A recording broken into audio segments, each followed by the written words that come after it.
बताऊंगा ही बताऊंगा। मैं तो छेड़ रहा हूँ तुम्हें। ये देखो बेटा,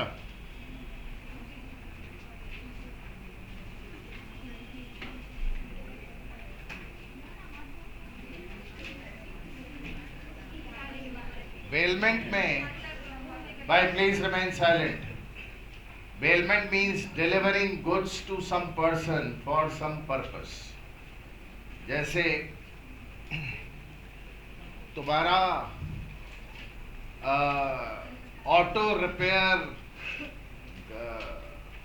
का काम है। मेरी गाड़ी खराब हो गई, मैंने रिपेयर के लिए तुम्हारे यहाँ पे गाड़ी दे दी, तुमने रिपेयर करके मुझे वापस दे दी। ये एग्जाम्पल है बेलमेंट का। मैं कलकत्ते के बाहर जा रहा हूँ, मेरा कुत्ता है, मैं बोला भाई मेरे कुत्ते का 7 दिन तक तू ख्याल रख ले। तो कुत्ता मैं आपके सुपुर्द कर गया, आप उसका ख्याल रख रहे हो।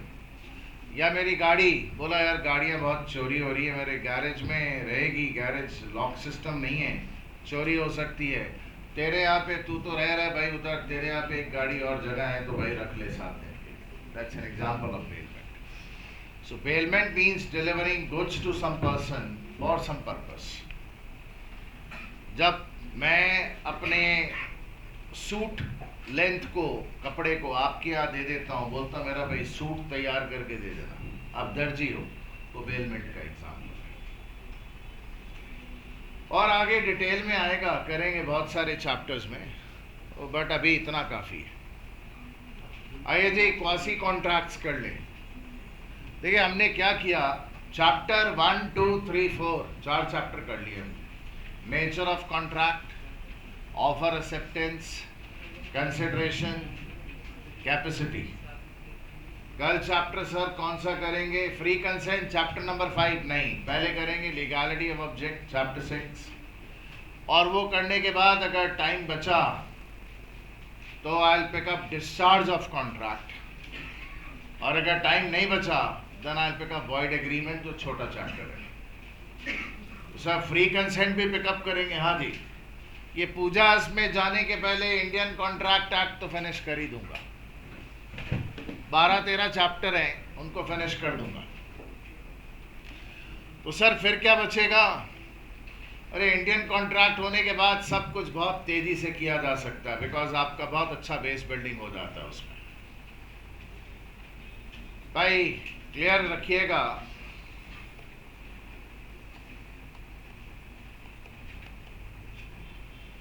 यार ये कौन चालू करता है मेरे से पूछे बिना?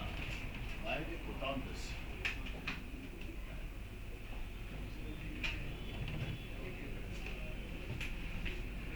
Stupid.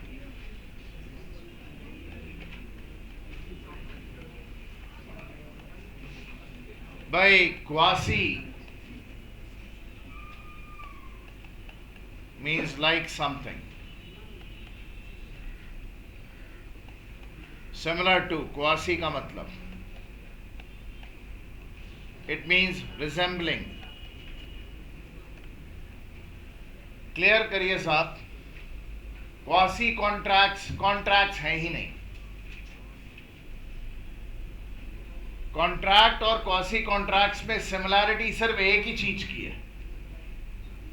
जिस तरह कॉन्ट्रैक्ट में पार्टीज के बीच में लीगल ऑब्लिगेशन, लीगल राइट्स का जन्म होता है, कॉन्ट्रैक्ट के अलावा कुछ ऐसी सिचुएशन होती हैं जिनमें पार्टीज के लीगल राइट्स और लीगल ऑब्लिगेशंस पैदा हो जाते हैं। तो बिना कॉन्ट्रैक्ट के लीगल राइट और लीगल ऑब्लिगेशन पैदा हो गए। सिचुएशन ऐसी है कि लॉ बोलता है हम मान लेंगे कि लीगल रिलेशनशिप एग्जिस्ट कर रहा है।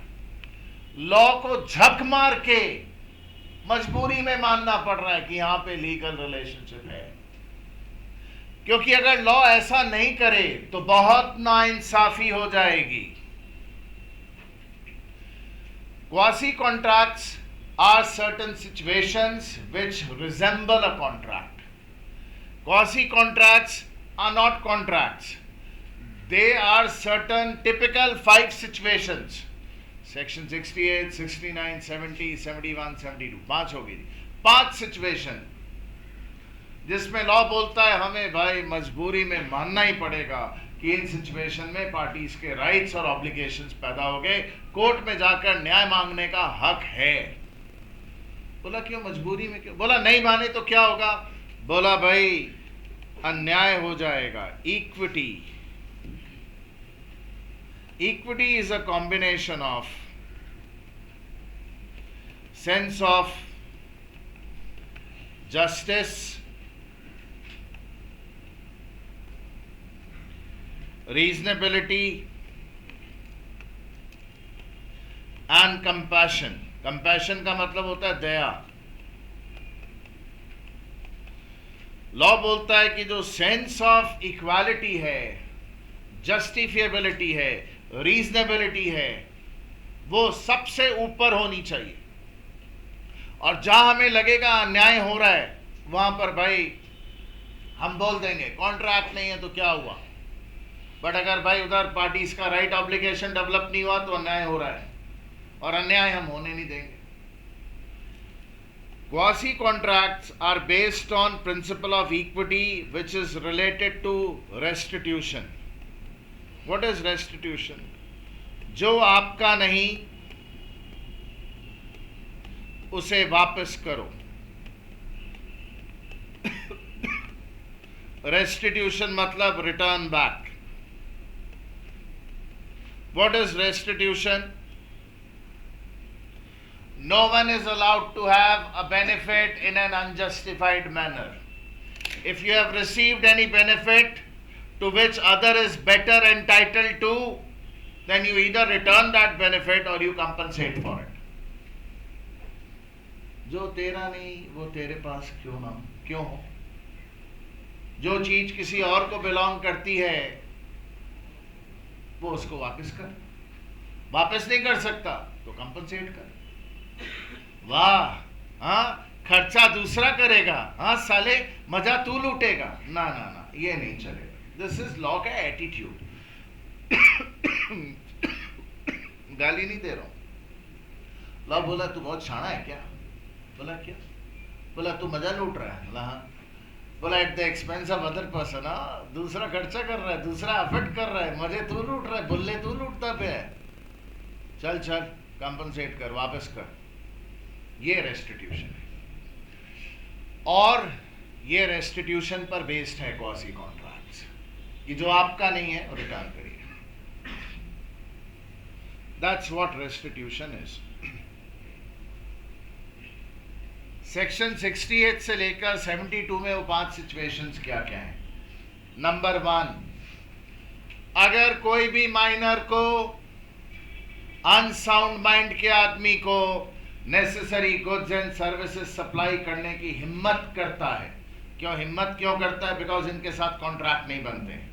इनके साथ जो एग्रीमेंट्स होते हैं वो वॉइड एग्रीमेंट्स होते हैं, किसी का कोई लीगल राइट नहीं होता है।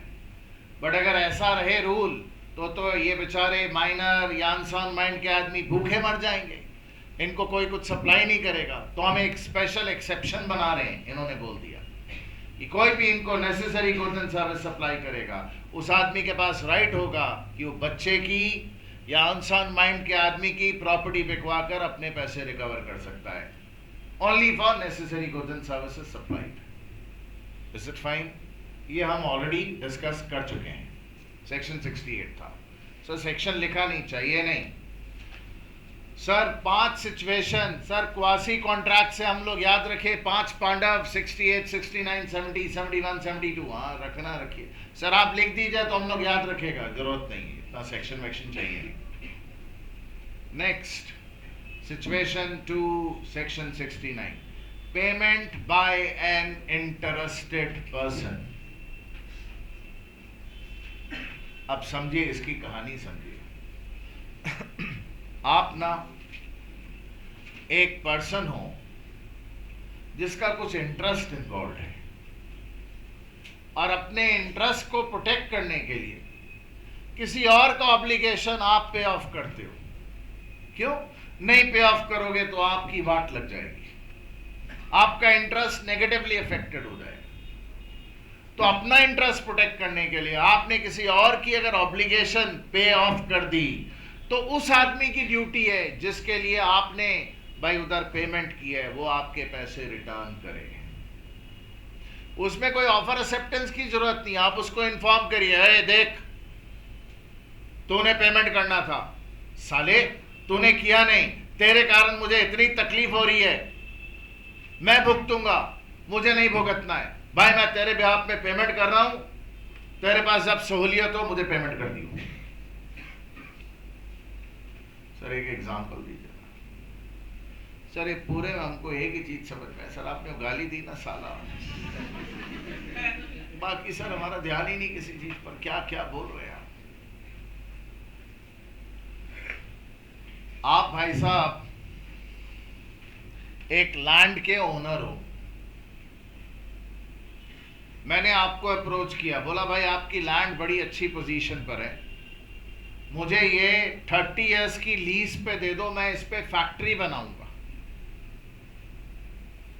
तो मैंने आपको अप्रोच किया, बोला लैंड मुझे बेच दो, आपने बोला बेचूंगा नहीं, लीज पे दे सकता हूं। मैं बोला चलिए 30 साल की लीज पे दीजिए। आपने बोला 5 करोड़ रुपए लगेंगे, मैंने 5 करोड़ रुपए आपको दिए। ध्यान दीजिएगा, मेरी पोजीशन समझिएगा बेचारे की। 5 करोड़ रुपया मैंने आपको दे दिया, ठीक है, मैंने उस पर फैक्ट्री बना ली, 5 करोड़ और खर्च कर लिया, 10 करोड़ का मेरा इन्वेस्टमेंट हो गया, फैक्ट्री चलने लगी। 1 साल बीता, 2 साल बीता, अच्छी चल रही है फैक्ट्री, अच्छा खासा कमा रहा हूं मैं। एक दिन सुबह उठ के न्यूज़पेपर खोला तो देखा जिस लैंड पर मेरी फैक्ट्री है उसकी सेल का नोटिस न्यूज़पेपर में निकला हुआ है। बड़ा तो लिखा था साहब, गवर्नमेंट का land revenue department, West Bengal government. मैं भागा भागा आपके पास पहुंचा, बोला ये क्या है? आपने बोला कुछ नहीं है, लैंड की सेल का नोटिस है। मैं बोला मतलब? बोला वो मैंने गवर्नमेंट का लैंड रेवेन्यू देना था 60-70 लाख रुपया, वो मैंने दिया नहीं है, और गवर्नमेंट के पास राइट होता है कि जो बकाया हो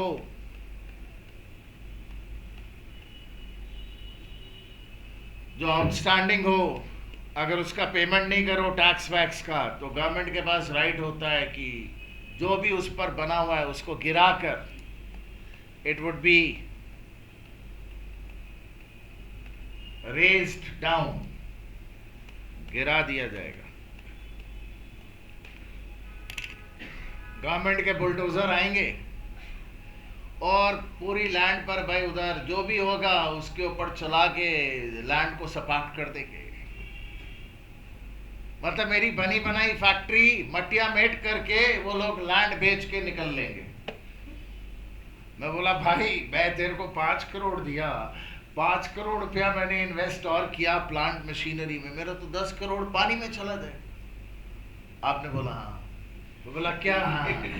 30 साल का लीज पे भाई तेरे से लैंड लिया और 2-3 साल ही मैंने यूज किया अभी तक। बोला तो तू पेमेंट क्यों नहीं करता? 5 करोड़ तो दिए थे तेरे को। बोला वो खा पी लिए। मैं बोला अच्छा ठीक भाई ठीक, मैं समझ गया, मैं तेरे पे आपने 60 लाख रुपए देना, मैं 60 लाख रुपए दे रहा हूं गवर्नमेंट को। It is your obligation which I am paying. Why am I paying? Because I am an interested person. मैं तो 10 करोड़ का नुकसान हो जाएगा, तो मैं अपना इंटरेस्ट प्रोटेक्ट करने के लिए पे कर रहा हूं।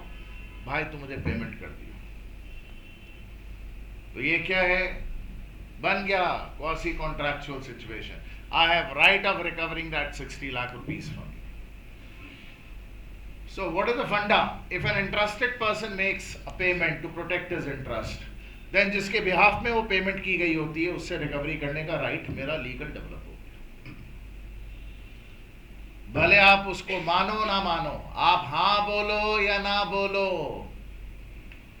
मैं पेमेंट करके भाई आपसे रिकवर करने का राइट रखता हूं। ऑफर एक्सेप्टेंस की जरूरत ही नहीं है। हाँ इन्फॉर्म जरूर करना पड़ेगा। आगे जी, नंबर 3, ऑब्लिगेशन टू पे फॉर नॉन ग्रेट्यूटस एक्ट्स।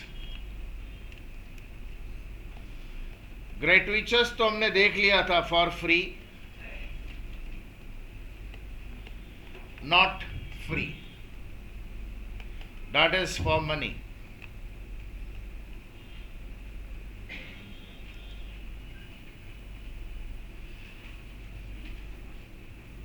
कोई आदमी अपना श्रम, अपना एफर्ट आपको देता है और आपको मालूम है वो काम पैसे के लिए कर रहा है, मुफ्त में नहीं कर रहा है, तो उससे काम मत करवाइए, रोक दीजिए उसको। वो एफर्ट पुटअप कर देगा और आपकी ऐश हो जाएगी, आपको बेनिफिट मिल जाएगा, वो चलेगा नहीं, आपको उसके लिए पे करना पड़ेगा। मेरा एक बंगला है, उसमें बैठकर मैं न्यूज़पेपर पढ़ रहा था। ये मेरे पड़ोसी हैं अनोखे लाल जी, बगल में रहते हैं, इनका भी बंगला है। He does all odd jobs, retired आदमी है, 32 साल की उम्र में रिटायरमेंट ले लिया। अनोखे लाल है भाई, ऑड जॉब्स करते हैं, गुजारा कैसे चलता है इनका, कभी कुछ कर दिया कभी कुछ कर दिया। मेरे पास पहुंच गए अनोखे लाल जी, बोला बेरी साहब, मैं बोला हाँ जी बोलिए अनोखे लाल जी बोलिए। बोला आपके जो लॉन में जो घास उगी हुई है वो बड़ी बेतरतीब है। मैं बोला मतलब? बोला बहुत अनऑर्गेनाइज लग रही है, अच्छी नहीं लग रही। मैं बोला नहीं, ऊंची ऊंची घास उगी हुई है, आंखों को ठंडक देती है, ग्रीन कलर आंखों को अच्छा लगता है, जैसी है मैं खुश हूं। बोला नहीं नहीं सुनिए ना, मैं आपके गार्डन का लैंडस्केपिंग कर देता हूं। मैं बोला मतलब?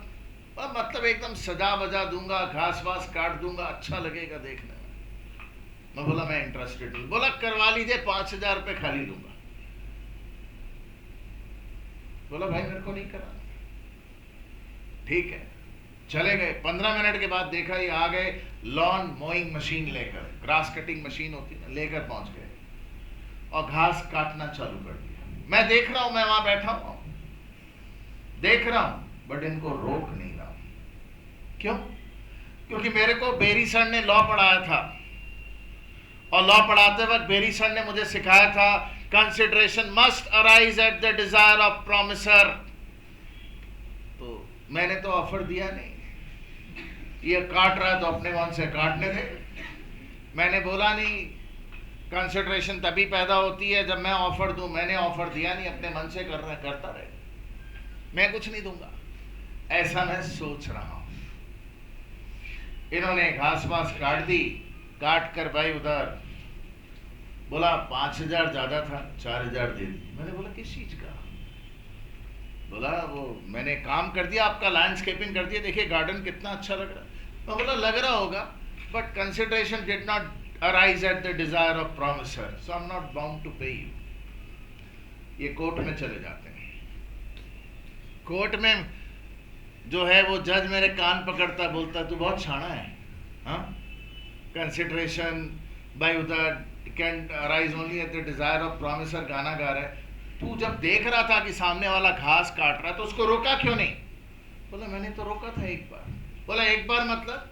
बोला वो आ गया, उसके बाद काटने लगा। बोला तो तूने उसके श्रम का मतलब लेबर का एंजॉयमेंट किया ना, तेरे को उसका बेनिफिट मिला ना? मैं बोला हाँ मिला तो है जज। बोला फिर पेमेंट करना पड़ेगा। तो जब आपको मालूम है कि कोई काम आपके लिए मुफ्त में नहीं कर रहा है, पैसे के लिए कर रहा है, तो उसको करने से रोकिए। अगर आप उसको भाई उधर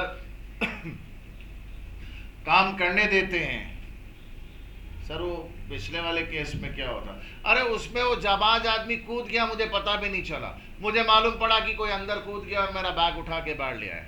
यहाँ तो मेरी आंखों के सामने काम हो रहा है, 2-3 घंटे इन्होंने मेहनत की उधर गार्डन पर, तो it was my duty to stop him. बोला मैंने तो इनका हाथ भी पकड़ा था। बोला हाथ पकड़ा था पुलिस को फोन कर देता, तेरे घर में आकर भाई उधर कोई गार्डन वार्डन में कटिंग वटिंग करने लग जाएगा तो तेरे पास तो राइट है उसको स्टॉप करने का। किया क्यों नहीं? तू बैठ के वहां पे अखबार पढ़ता रहा, मजे लेता रहा। बोला अपने आप करने दे, हाँ बेनिफिट लिया ना, चल पेमेंट कर। सो अगर आपको मालूम है कि कोई आपको सर्विस नॉन ग्रेचुइटसली दे रहा है, पैसे के लिए दे रहा है, तो आपको उसको पैसे देने पड़ेंगे अगर आपने उसकी सर्विसेज का लाभ उठाया है तो। ये था सेक्शन 70। फिर हो गया जी section 71, responsibility of finder of goods. Sir ये हम लोग स्पीड ठीक है, अरे बहुत बढ़िया स्पीड है भाई, चिंता मत करिए, 2:30 बजे तक पढ़ाएगा। सर अभी तो 2 बजे तक बोल रहे थे, वो 2:30 का 3 भी हो सकता है, कोई इशू नहीं। नहीं 2:30 बजे तक, वो आपका लंच का मेरा प्रोग्राम मेरे को मालूम है सबका बन गया है। कई लोग टिफिन लेकर आए अपना, बट उसके बावजूद 2:30 बजे के बाद लंच का प्रोग्राम बन गया होगा। कई बेचारे बच्चे ये सोच कर आए थे हम टिफिन विफिन खाएंगे, आराम से 6 बजे तक बैठेंगे, एक पिकनिक होगा। बट उनके दिमाग में बोला पिकनिक में एक जगह और जा सकते हैं, ले 6 बजे तक का टाइम है, 2:30 से 6 क्या करेगा? बोला चल घूमने चलेगा, चल चल सिनेमा हॉल एक मूवी मारा जाएगा। सर आप हम लोग को आइडियाज दे रहे हैं? नहीं, आई एम ट्राइंग टू से कि घर चले जाइए, घर जाके पढ़ाई लिखाई करिए, क्योंकि शाम को 6 बजे के बाद तो वैसे भी पढ़ाई का मन नहीं करेगा। कल से महाल्या है, तो कल से तो पंडाल डेकोरेशन वगैरह का तो काम चालू हो जाएगा। आपके एरियाज में आप देखेंगे कि माहौल बदल गया है, शाम को एवरीथिंग इज चेंजिंग। ऐसा एरिया में देखना चालू हुआ कि नहीं? इट इज़ एक्साइटिंग यार। आप कैलकाटा में रहते हैं और ये सब अगर एंजॉय नहीं कर पाए, तो आप अगर आउट स्टेशन से आए हैं तो आई वुड सजेस्ट यू कि कम से कम सप्तमी अष्टमी तक रहें कैलकाटा में, अगर पॉसिबल हो। और पूरा पूजा पंडाल वगैरह जो बनते हैं आपने लाइफ में नहीं देखा होगा, अगर आपने कभी दुर्गा पूजा नहीं देखी है। Amazing pandals. खैर छोड़िए, आगे चलते हैं।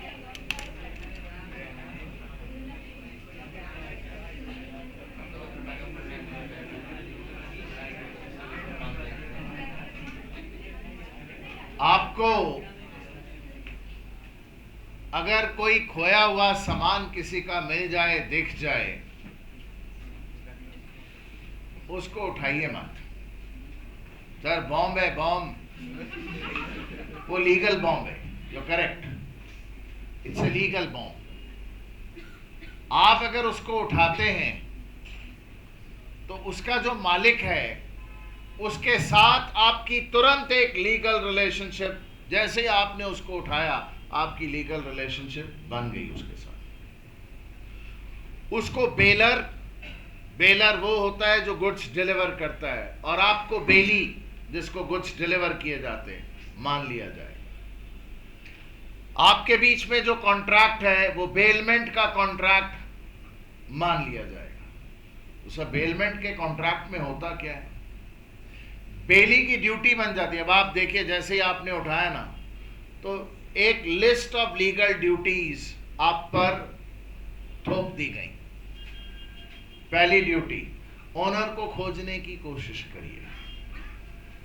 आपने माल देखा, बोला यार ये तो बड़ी अच्छी चीज है, आपने भाई उसको दबा लिया, पुलिस को इन्फॉर्म नहीं किया, ओनर को खोजने की कोशिश नहीं की, ये सब कुछ नहीं किया।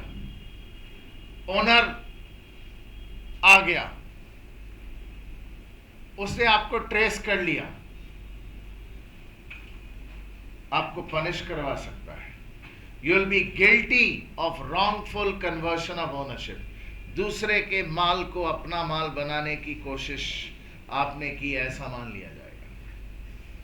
सर ये वर्ड माल मत बोलिए, कंफ्यूजन हो जाता है। मैं देख रहा हूं, मैंने जैसे ही वर्ड माल बोला कहीं की आंखें इतनी बड़ी हो गई। क्यों भाई? ओके, आपकी ड्यूटी हो जाती है ओनर को ट्रेस करे, तो क्या करना चाहिए? सुनिए ना भाई, सुनिए। आपने वो चीज खोज ली, मतलब उठाई, गो टू पुलिस स्टेशन। उनको बोलिए, पुलिस स्टेशन वालों को, भाई सुनिए, ये सामान मुझे खोया हुआ मिला है, ये मेरा फोटो और आइडेंटिटी प्रूफ है, मेरा एड्रेस लिखिए, ओनर मिल जाए उसको मेरे पते पे भिजवा दीजिएगा, वहां से अपना सामान ले जाए। पहला option, can you do that? Yes. दूसरा option, you can deposit it in police station and you can tell them, sir मैंने अपनी सिटीजन की ड्यूटी पूरी की, मेरे को इस सामान नहीं रखना है, आप लोग पुलिस स्टेशन में रखिए, मुझे एक रिसिप्ट दे दीजिए कि मैंने ऐसा एक सामान आपके यहाँ पे लिखा है, या जो मैंने भाई लिखा है रिपोर्ट, उसका कॉपी मुझे दे दीजिए। क्यों? क्योंकि आप बेली हैं, और पुलिस स्टेशन वालों के पास आपने रखवा दिया, वो सब बेली है, आपकी रिस्पॉन्सिबिलिटी ज्यादा है। अगर पुलिस स्टेशन से चोरी हो गया, सर होता है, अरे पूछिए मत, आपके घर से होना हो, पुलिस स्टेशन से और आसानी से चोरी हो। आपको बोलूंगा ना पुलिस स्टेशन, यहाँ पे बड़ा बाजार पुलिस स्टेशन, आपको शर्म आएगी कि ये लोग पुलिस वाले होने के नाम पर धब्बा है। किसी का खोया हुआ सामान साहब उधर उनके यहाँ से लॉकर से कोई लॉकर तोड़ के ले जाता, अलमारी तोड़ के ले जाता है, मालूम पड़ता है कि उनका ही पुलिस का कांस्टेबल है। अरे पुलिस से हमेशा दूर रहिए, याद रखिएगा, सबसे बड़ा गुंडा पुलिस है इंडिया में, कभी उसके चक्करों में पड़ने का नहीं, दूर दूर से नमस्कार। किसी पुलिस वाले से साठ गांठ और जान पहचान बढ़ाने की जरूरत नहीं है। सर कहने का मतलब पुलिस गंदी है, I am not saying that, I am not saying all people are like that, but वो पूरा सिस्टम ऐसा है कि आप मतलब आम इंसान शॉक्ड हो जाएगा। ऐसे कोई काम ना करे कि भाई जिससे आपको पुलिस स्टेशन का मुंह भी देखना पड़े। जिस तरह भाई उधर मैखाने में जाना नहीं जाना है कसम खा लीजिए, पुलिस स्टेशन नहीं जाना है कसम खा लीजिए, कोई हरकतें मत करिए ऐसी। Okay, now guys, this I am telling you out of personal experience. मेरा एक दोस्त बेचारा इस बिल्डिंग में रहता था, मेडिसिन शॉप है उसकी सामने, दोषी मेडिकल सामने ही है शॉप। अपने यहाँ कुछ रिपेयरिंग काम करा रहा था, पुलिस परमिशन लेनी होती है। रात को 10 बजे ठक ठक ठक ठक ठक हो रही थी, 4 मामा लोग ऊपर चढ़े, उसको उतारा, लेकर पुलिस स्टेशन में बंद कर दिया, बोला परमिशन कहाँ है। और नेक्स्ट डे छुट्टी थी, नेक्स्ट डे छुट्टी थी। वो बेचारा सीधा साधा एकदम लड़का 2 दिन वो थाने में यहाँ पर बंद रहा। अंदर एक रूम ऐसा है, उसमें भाई 50 लोग बंद है, टॉयलेट पॉटी सूसू सब उसी कोने में हो रहा है। अगर बाहर जाने का नहीं, ऐसा थोड़ी कि उसको टॉयलेट आए तो लेकर कहीं जाएगा, उसी ओपन रूम में एक तरफ सब कुछ हो रहा है। बोला मैं तो 1.5 दिन बेहोशी पड़ा रहा वहां पे, स्मेल से ही मर गया मैं। आप छोड़िए, और जो जो बोला वो हुआ है तो सुना, आप सुनेंगे तो भाई उधर आप बोलेंगे भाई कभी नहीं जाओ, कभी कोई गलत काम नहीं करो। इनह्यूमन कंडीशंस में इनमेट्स को रखा जाता है, और वो तो बेचारा इनोसेंट, उसको खाली लॉ की नॉलेज नहीं थी। उसने आर्ग्यू कर लिया पुलिस वाले से, पुलिस वाले की भाई ईगो को लग गया, बोला चल अब बताता हूँ तेरे, ले गया। फिर हमने जज से बड़ी फटकार वगैरह लगवाई पुलिस वाले को, बट वो तो जो ट्रॉमेटाइज हुआ 2 दिन, अच्छे घर का लड़का जो ट्रॉमेटाइज हुआ वो तो बताया नहीं जा सकता। अच्छे घर का आदमी कभी लॉकअप में चला जाए ना, तो पुलिस वाले क्रिमिनल्स वहां पे होते हैं, उनको उकसाते हैं इसको मार, वो मिलकर उसको बेचारे को मारते हैं। वो बोलता है नहीं मुझे मत मारो, बोला ठीक है नहीं मारेंगे, घर ले फोन ले, घर वालों को फोन कर कि 10,000 रुपया पुलिस स्टेशन में देके जाए, नहीं तो यहाँ पे सब लोग मुझे मारेंगे। तो मार से बचने के लिए वो घर फोन करता और बोलता भाई 10,000 रुपया देके जाओ, यहाँ पे मुझे बहुत मार रहे हैं, मुझे मार नहीं खानी इतनी। मार खाने की आदत स्ट्रीट छाप लोगों को होती है, आपको हमको नहीं है। अब एक स्ट्रीट छाप आदमी जिससे बहुत मार खाई है, उसको लात घूसे मार दीजिए, कुछ नहीं, वो फिर खड़ा हो जाएगा। हमारे आपके जैसा होगा ना, वो 2-3 पढ़ने के बाद साइकोलॉजिकल शॉक से खड़ा नहीं होगा, शरीर में ताकत होगी तो भी खड़ा नहीं हो पाएगा। तो बहुत ट्रॉमेटिक है ये, पुलिस वाले बहुत गड़बड़ है, दूर रहने की कोशिश करिए, कभी गलत कामों में इन्वॉल्व मत होइए। अच्छा चलिए, responsibility of finder of goods, तो पहला तो ओनर को खोजने की कोशिश करनी है, नंबर 1।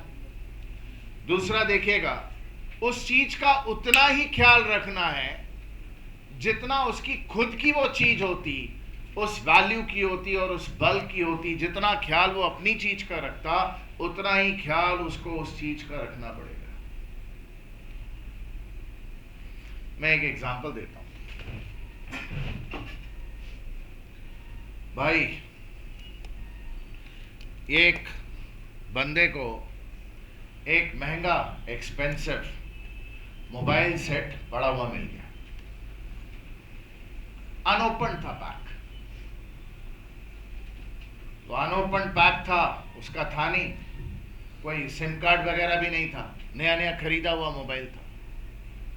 उसने उसको उठा लिया, पुलिस स्टेशन को इन्फॉर्म भी कर दिया और मोबाइल लेकर वो घर चला गया। बोला जब तक ओनर नहीं मिलता है तब तक यूज कर लेता हूं। करना चाहिए, बिल्कुल नहीं, जो आपकी नहीं है वो आप क्यों यूज करें। बोला नहीं, लॉ तो बोलता है उस चीज का उतना ही ख्याल रखो जैसे आपकी होती रखते, तो मैं इसको अपना ही मान लेता हूं। ठीक है, कोई बात नहीं, एक्सपेंसिव मोबाइल यूज किया, स्क्रैचेस लग गए, ओनर मिल गया 4 दिन बाद। बोला ये क्या हाल किया आपने मोबाइल का? बोला क्या है, ठीक है चल तो रहा है। बोला नहीं, स्क्रैचेस वगैरह लग गए। बोला आपका अपना होता तो क्या करते? बोला स्क्रीन गार्ड लगवा लेता है, तब यूज करता। बोला तो मेरे मोबाइल में क्यों नहीं लगवाया? बोला रखिए, आप ही रखिए, मुझे मेरे पैसे दीजिए, या फिर अभी मैं इसको मार्केट में बेचूंगा, 50,000 का मोबाइल है, इतने स्क्रैचेस के बाद कोई 35,000 नहीं देगा इसके, लाइए 15,000 का कंपनसेशन दीजिए। सो अगर ओनर को ऐसा लगता है कि आपने गुड्स का उतना ही ख्याल नहीं रखा जितना man of ordinary prudence, prudence मतलब होता है विजडम, उसी वैल्यू के गुड्स का, उसी बल के गुड्स का, खुद के अपने गुड्स का रखता, उतना ख्याल नहीं रखा, बोला then you'll be liable to pay compensation damages। बोला उठाया क्यों? नहीं उठाते, पड़ा रहने देते, कोई और उठाता, जो उठाता उसका हेडेक था, आपने उठाया तो सारी लीगल ऑब्लिगेशन आपकी। भाई आपको सामान मिला किसी का खोया हुआ 5 लाख रुपए की वैल्यू का, आपने ओनर को खोजने की कोशिश की, न्यूज़पेपर जगह 5 लाख के गुड्स है, न्यूज़पेपर एडवर्टीजमेंट भी दिए, 10, 15, 20,000 रुपया खर्च हो गया। ओनर मिल गया, आ गया आपके पास, आकर आपको बोलता है भाई ला मेरा सामान दे। आपने बोला ला 25,000 रुपया दे, तेरा एडवर्टीजमेंट करके खोजने के लिए हम खर्च किया है। बोला नहीं वो हम नहीं देगा, तो आप भी बोल सकते हो भाग, फिर मैं सामान नहीं दूंगा, मैं तेरा सामान बेच दूंगा और बेचकर जो पैसे आएंगे अपने 25,000 रखूंगा और बैलेंस तेरे को दूंगा, ये आपका राइट है। आपने शक्ल तक नहीं देखी थी उसकी आज तक, ऑफर एक्सेप्टेंस तो दूर की बात है, कॉन्ट्रैक्ट बनने का सवाल ही नहीं है, लीगल रिलेशनशिप फिर भी पैदा हो गई। आपकी ऑब्लिगेशंस हैं तो आपके राइट्स भी साथ में खड़े हैं।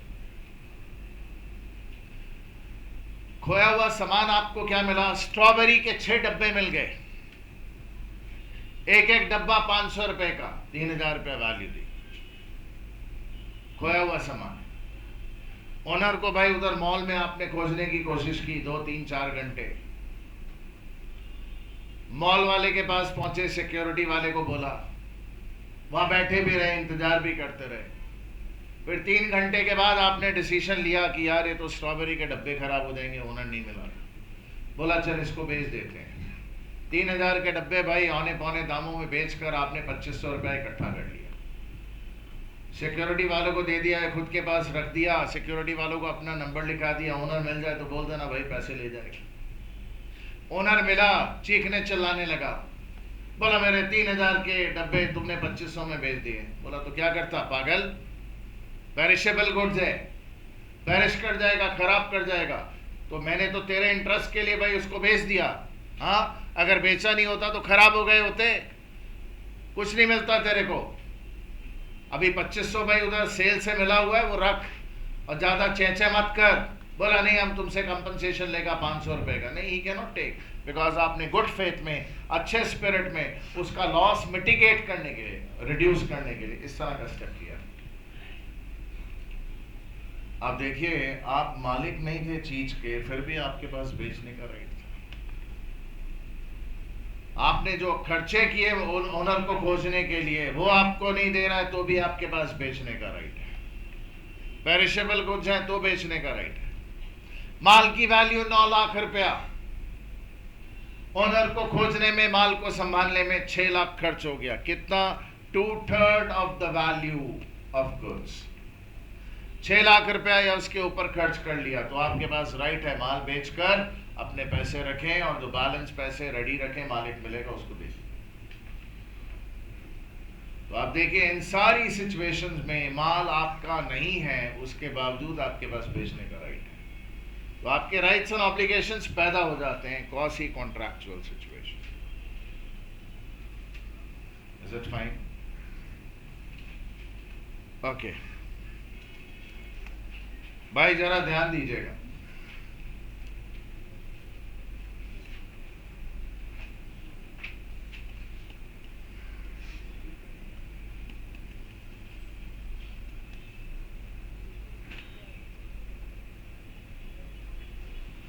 भाई मेरा एड्रेस है 51C Kasturba Gandhi road, MKD।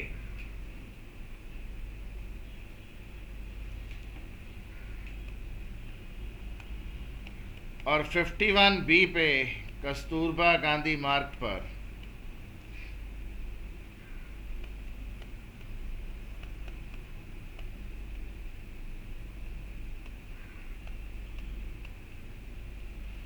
ये ऑर्गेनाइजेशन है MKD। पर क्या कर रहे हैं सर? सर मजा नहीं आ रहा, आएगा नहीं तेरे को। एंटरप्राइज का नाम PC कुंडू एंटरप्राइज। दूसरी भाई ऑर्गेनाइजेशन का नाम ये है जी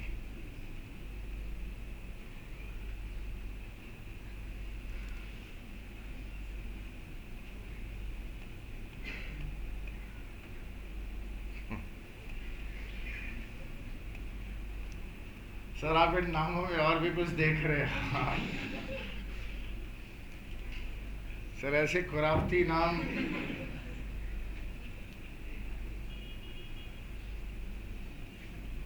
one of my son is like me. एक थोड़ा शरीफ है, वो अपनी मॉम पर गया है। वन ऑफ माई सन जो एकदम संस्कार जैसा दिखता है, खाली उसके अभी मूछें नहीं आई हैं। वो भी 2 दिन पहले स्कूल में पकड़ा गया।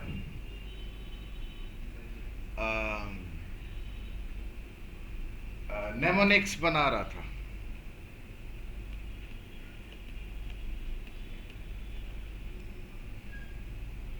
क्या वो पेरिस का कुछ बनाया, समथिंग रोमांटिक इन पता नहीं क्या, स्विट्जरलैंड ऐसा करता वो कुछ बना रहा था, उल्टा पुल्टा जैसे बच्चे बनाते हैं। नथिंग वल्गर, बट फिर भी उस एज के लिए थोड़ा सा एडवांस, जैसे हम बोलते हैं यार ये बच्चा तो बड़ा एडवांस लग रहा है। तो ऐसा कुछ बना रहा था, वो पकड़ा गया। पकड़ा गया मतलब कोई टीचर थी। बच्चे के टैलेंट को पहचानना चाहिए भाई।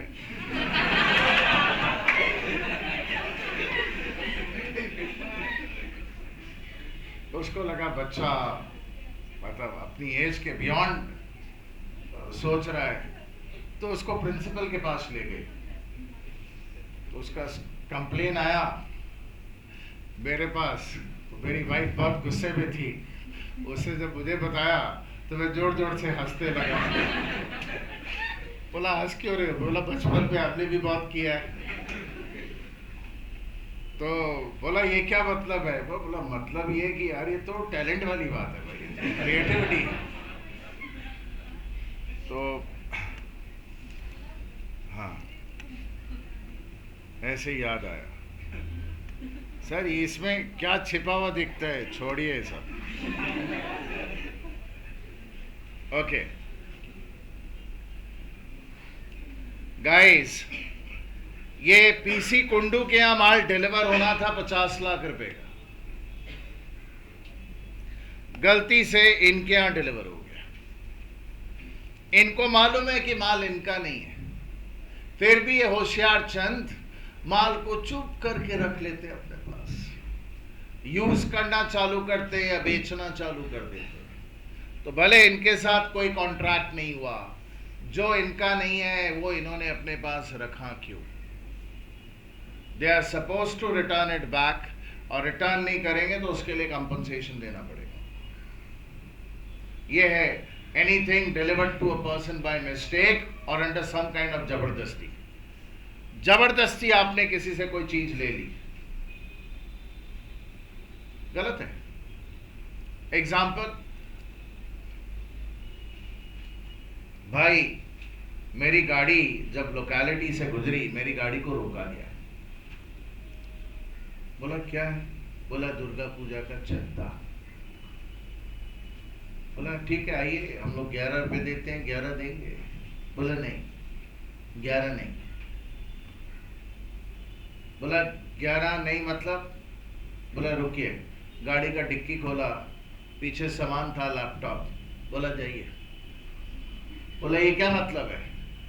कोर्शन, डिटेनिंग माई प्रॉपर्टी. बोला यू पे फॉर दिस और else you won't get your laptop. मैं बोला यार तो एक काम कर, लैपटॉप का हार्ड ड्राइव मुझे निकाल लेने दे, लैपटॉप तो रख ले क्योंकि उसमें मेरा डेटा है. बोला नहीं कुछ नहीं, चले जाइए. तो सर ये तो क्रिमिनल एक्ट हो रहा है. बिल्कुल हो रहा है.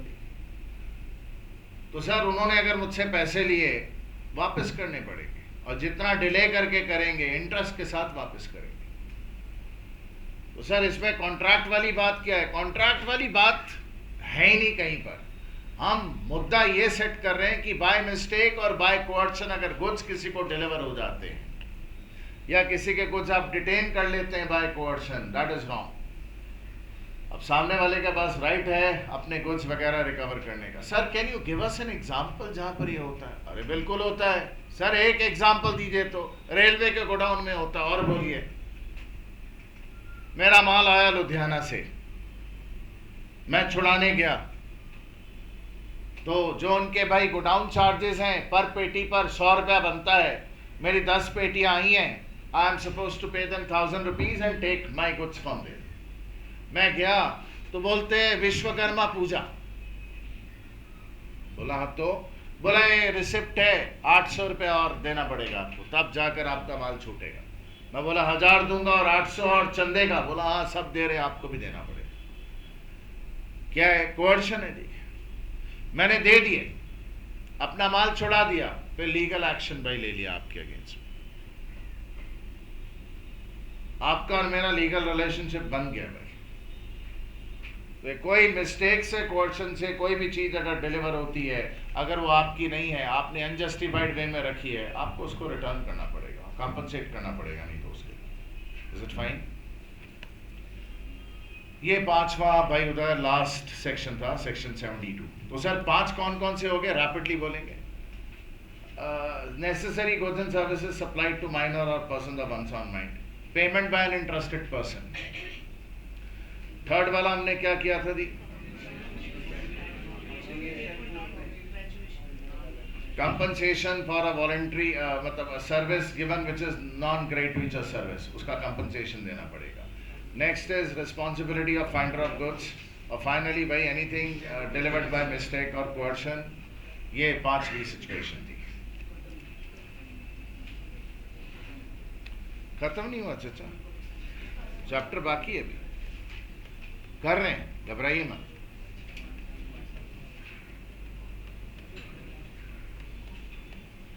ये मेजर कंपोनेंट है चैप्टर का. Quantum is associated with quantity. Merit के लिए इंग्लिश वर्ड इज मेरिट.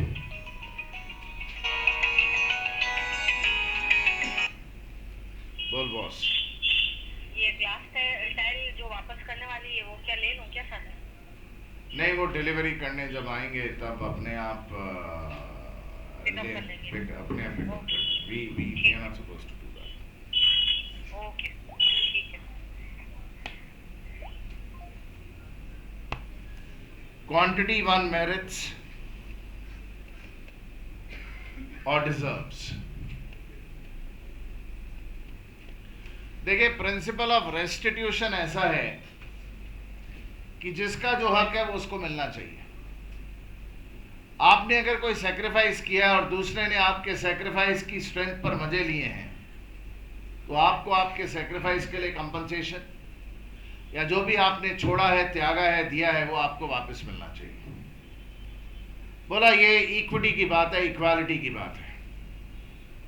तो इसके प्रिंसिपल को, रेस्टिट्यूशन, जो आपका नहीं है वो अपने पास रखो मत, जो आपको अनजस्टिफाइड वे में मिला है वापस करो। No one is allowed to unjustly enrich himself at the expense of other person. You are not allowed to take an undue advantage at expense of other person. If you have taken an advantage, pay for it or return it back. So quantum meruit means as much as earned or as much is deserved. मैं एक basic class में example देता हूं। अब कई लोगों ने अगर बेसिक क्लास नहीं की है तो वो एग्जाम्पल को दोबारा सुन लें। आप एक घर बनवा रहे हो,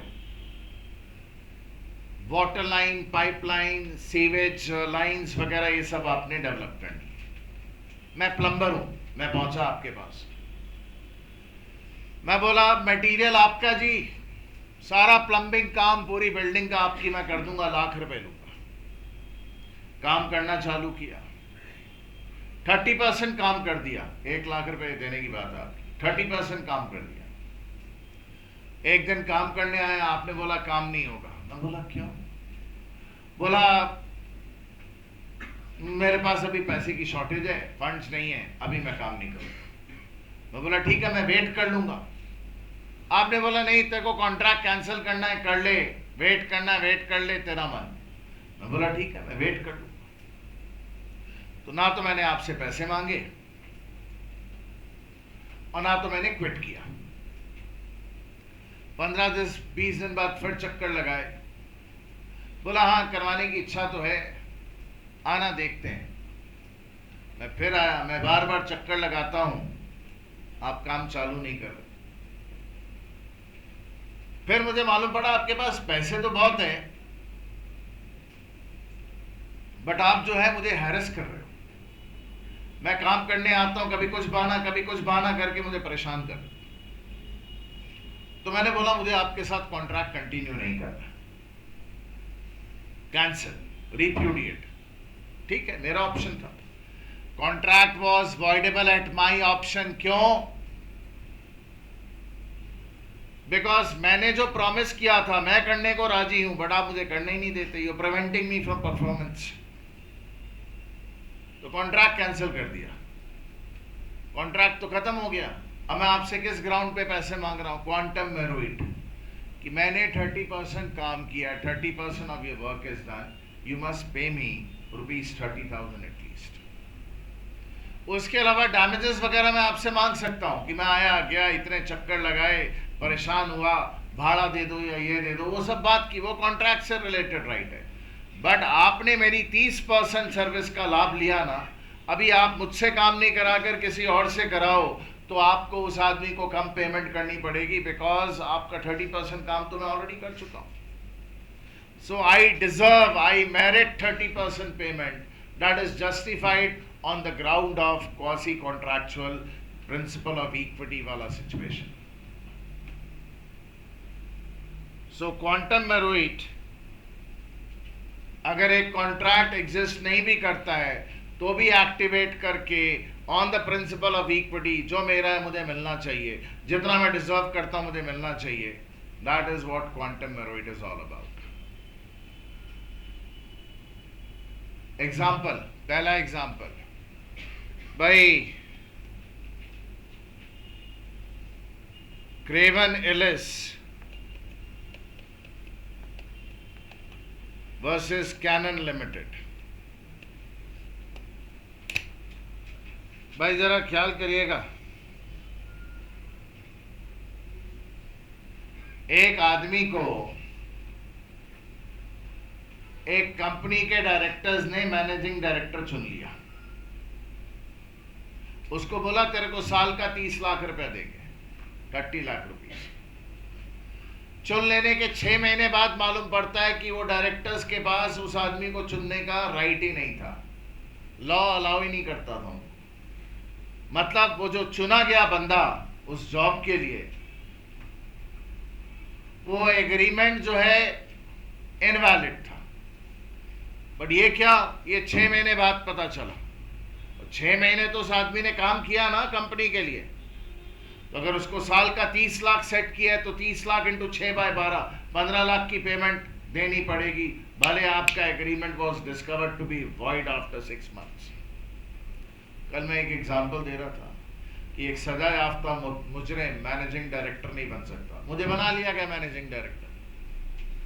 अब 3 महीने के बाद रियलाइज होता है अरे ये तो कंपनी एक्ट के अंदर परमिटेड ही नहीं है, डिस्क्वालिफाइड है, he is not allowed to be managing director. कोई बात नहीं, निकाल दो, बस 3 महीने तो काम किया ना, तो 30 लाख इंटू 3/12 प्रोपोर्शनेट 7.5 लाख रुपया वो मुझे मिलना चाहिए।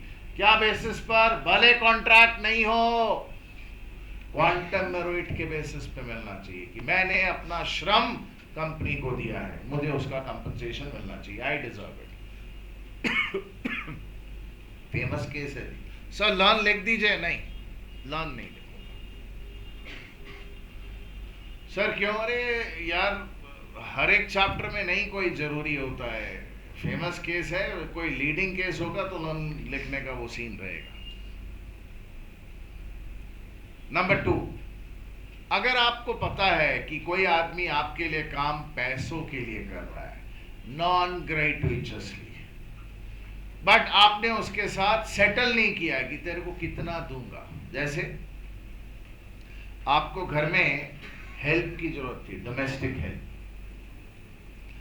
आपको भाई उधर आपके जान पहचान का ड्राइवर जो है एक आदमी आपको दे गया, बोला ये बदरी है, घर का सारा काम कर देगा, भाई चौका बर्तन झाड़ू पोछा सब कर देगा, रखिए। बदरी ने पूछा साहब क्या देंगे? आपने बोला काम कर पहले महीना भर, देखते हैं कैसा काम करता है फिर डिसाइड करेंगे। उसने महीना भर काम किया, महीने भर काम करने के बाद आपने बोला यार मैं तेरे काम से सेटिस्फाइड नहीं हूं, तू चला जा। बोला ठीक है चला जाता हूं, महीने भर का पगार तो दे दो। आपने बोला क्या पगार? कंसिडरेशन अनसर्टन था, तो कंसिडरेशन अनसर्टन हो तो कॉन्ट्रैक्ट बनता नहीं है, तो हम तेरे को पेमेंट भी क्यों करें, चल निकल यहां से। Are you correct? You correct, contract नहीं बना, करेक्ट है आप। There is no contract because consideration is uncertain, but quantum merit payment करना पड़ेगा, वो कॉन्ट्रैक्ट के बियॉन्ड राइट है कि जब आपको मालूम है कि कोई नॉन ग्रेट्युइटसली आपको सर्विस दे रहा है, you must pay for it, you must compensate for it. चुपचाप आपस में डिसाइड कर लो कितना मिलना चाहिए, नहीं तो जो मार्केट रेट होगा या जो कोर्ट करेक्ट समझेगा वो दिलवा देगा उस आदमी को। आप समझ रहे हैं? ठीक है, कॉन्ट्रैक्ट नहीं है, क्वांटम मेरिट तो भाई पेमेंट मिलेगा ही मिलेगा। तो जहां पर रेम्युनरेशन सेटल नहीं हुई हो वहां पर क्वांटम मेरिट पेमेंट डिमांड कर सकते हैं। रेम्युनरेशन सेटल्ड हो तो कॉन्ट्रैक्ट के अंदर, नहीं सेटल्ड हो तो भी पेमेंट क्वांटम मेरिट होगी। Is it clear? ओके, ये हो गया भाई, दोनों पॉइंट नंबर 2, 3 दोनों कर लिए। आगे करते हैं जी, नेक्स्ट।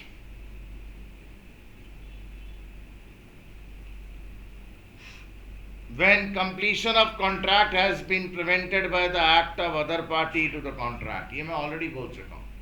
मैं प्लम्बर आपके यहाँ काम करने आता हूं, आप बोलते हो नहीं आज नहीं होगा, अभी श्राद्ध चल रहे हैं, अभी ये हो रहा है, अभी वो हो रहा है, आज पैसे नहीं है, ये है वो है, काम ही नहीं करने दे, तो मैं चिढ़ के बोलता जा मैं आपका काम नहीं करूंगा, और मैंने जो काम किया है वो क्वांटम मेरिट आप मुझे पेमेंट कर दीजिए, मुझे नहीं इंटरेस्ट है आपके साथ कॉन्ट्रैक्ट को कंटिन्यू करने में। नेक्स्ट भाई जरा ध्यान दीजिएगा, आपका और मेरा एक कॉन्ट्रैक्ट हुआ